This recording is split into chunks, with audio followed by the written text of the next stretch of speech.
Hello, welcome to our channel, Atlas Behavioral Consulting. My name is Keith Lisenby. I am a licensed mental health professional and CEO of Atlas Behavioral Health Consulting. Today, we are diving into oxytocin in this episode, the hormone behind connection, trust, and emotional safety. If dopamine fuels action, oxytocin fuels human connection. It's the warmth you feel in a good hug, the calm after a vulnerable conversation, or the peace of simply being with someone who gets you. We'll explore how oxytocin works in the brain and body, how it supports your body budget, a concept from Dr. Lisa Feldman Barrett, and how to boost it using insights from TJ Power in our intentional empathy framework. We'll also give you practical tips rooted in science and self-awareness to help you build stronger relationships and more emotional energy every day. Let's get right to it. Now, before we start, though, please do us a favor by liking the video, making a comment, subscribing to the channel, and sharing this episode with someone who you think may benefit from our talk. It would mean so much to us to help us grow. Thank you so much. And let's get on with oxytocin. Oxytocin is often called the love hormone or the connection chemical. It's released when we experience physical touch, eye contact, emotional sharing, laughter, or bonding. The neuroscientist TJ Power, in his book, The Dose Effect, identifies oxytocin as the O in the dose model. Dopamine, oxytocin, serotonin, and endorphins, all natural chemicals tied to happiness. Oxytocin makes you feel safe and connected. It enhances empathy, trust, and intimacy. It's not about big gestures, just sitting beside someone quietly. Petting your dog or your cat, can't pet your fish though, or making eye contact while listening can all trigger it. Unlike dopamine, which peaks and crashes, oxytocin builds gently and lasts a lot longer. It's the steady warmth of a supportive relationship, not the quick rush of a reward. What about the body budget? Well, Dr. Lisa Feldman Barrett's body budget refers to the brain's system for tracking energy, stress, and physical needs. When you're emotionally stressed, socially isolated, or overworked, your budget goes into a body budget deficit. And that is when you feel more tired, more anxious, or more emotionally raw and drained. Oxytocin replenishes the body budget. A warm hug, kind words, or a deep talk deposits emotional resources back into your system. These experiences trigger calm and resilience. Oxytocin reduces cortisol, which, as many of you may know, is the stress hormone, lowers heart rate, and boosts your ability to handle challenges. Simply put, connection heals. Now, what drains oxytocin, you might ask? Isolation, chronic stress, doom scrolling on your phone, digital overload, and superficial interactions all reduce oxytocin. And you got it right. I said superficial interactions. Not all interactions at work or at home or elsewhere are the kind that would build oxytocin. Toxic situations and interactions actually are depleting of oxytocin. You might be connected online, for example, but without real eye contact, real touch, or real emotional presence, oxytocin will not activate. Even multitasking during conversations, like texting while we're talking or trying to have a conversation, breaks this loop and it doesn't improve oxytocin. In the long term, a low oxytocin life increases emotional fatigue. We feel disconnected, unsafe, and more reactive. Dr. Barrett's research shows that when your body budget is low, you're more likely to feel sadness or anger, even in neutral situations. That is how important oxytocin is. Now, let's talk about boosting oxytocin. Let's build oxytocin using intentional empathy principles and ideas such as presence, awareness, clarity, pacing, and boundaries.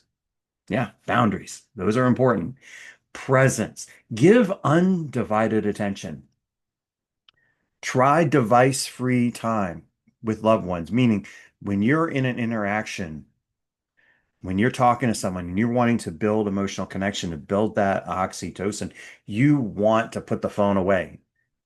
You want to have it, if it's nearby, you want it facing down. You want the notifications on that phone turned off. You don't want it to ding. You want it silent, just like you would be if you were at a movie theater. Take that phone out of the loop, throw it somewhere else. Don't break it, just throw it somewhere else. During conversations, maintain eye contact 60% during the conversation. You don't have to have eye contact all the time, but 60% or a little less would do the trick. Nod, good 3 nods in a conversation when someone's talking. Slow nods, not fast because you look impatient when you do so, but 3 slow nods. And affirming gestures. Use your hands open, you know, encourage people to say more. Even 5 minutes of full presence strengthens emotional bonds and releases oxytocin. Let's talk about being aware. Listen actively. Remember what we talked about with intentional empathy around labeling and mirroring. Label what you observe, reflect what you hear, notice and validate through labeling and paraphrasing someone's feelings. It helps them feel seen and it triggers the oxytocin, not just for the other person, but for you too. Clarity.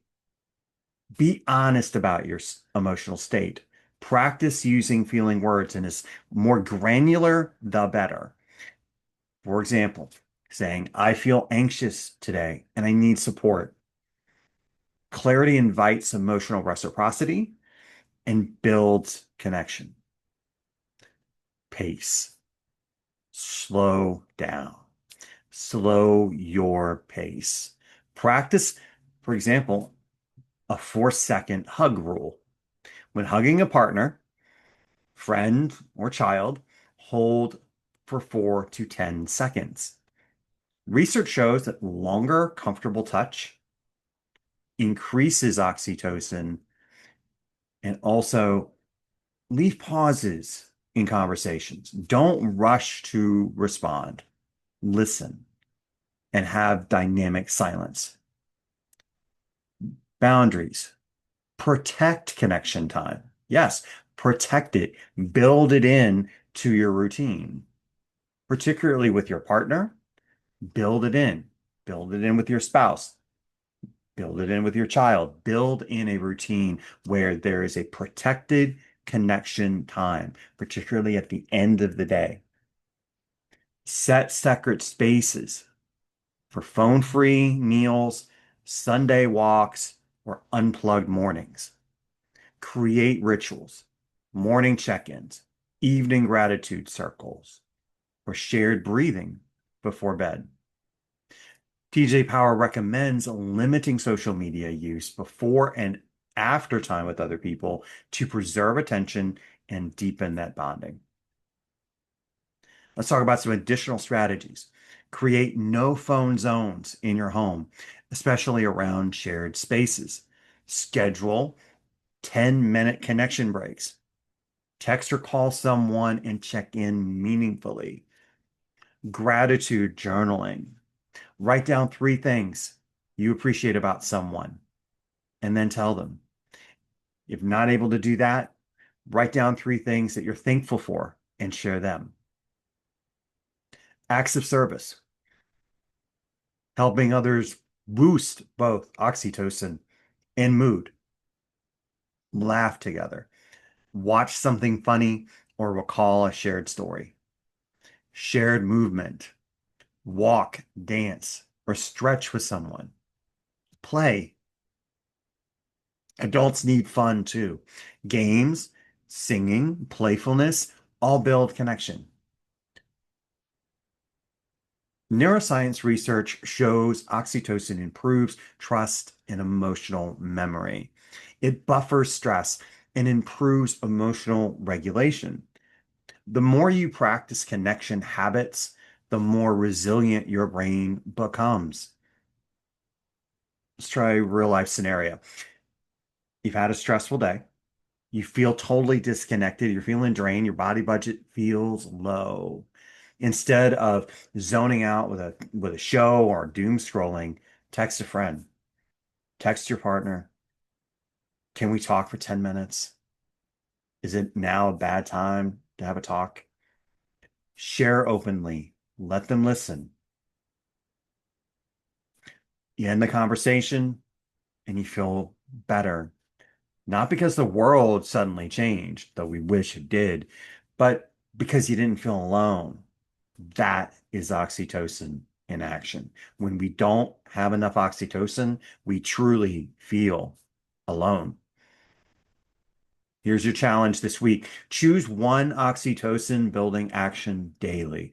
Hug someone for more than 4 seconds. Someone who's trusting, though, and is willing to get a hug from you. Share a tech-free meal. Offer emotional support. Say something kind. Label, mirror, dynamic silence. Each night reflect, did I feel closer? Did I feel more grounded? Did I feel more regulated? These are the building blocks of resilience. Oxytocin reminds us we're wired to connect. If we didn't have oxytocin back in the hunting gathering stage of human life, we wouldn't have made it here.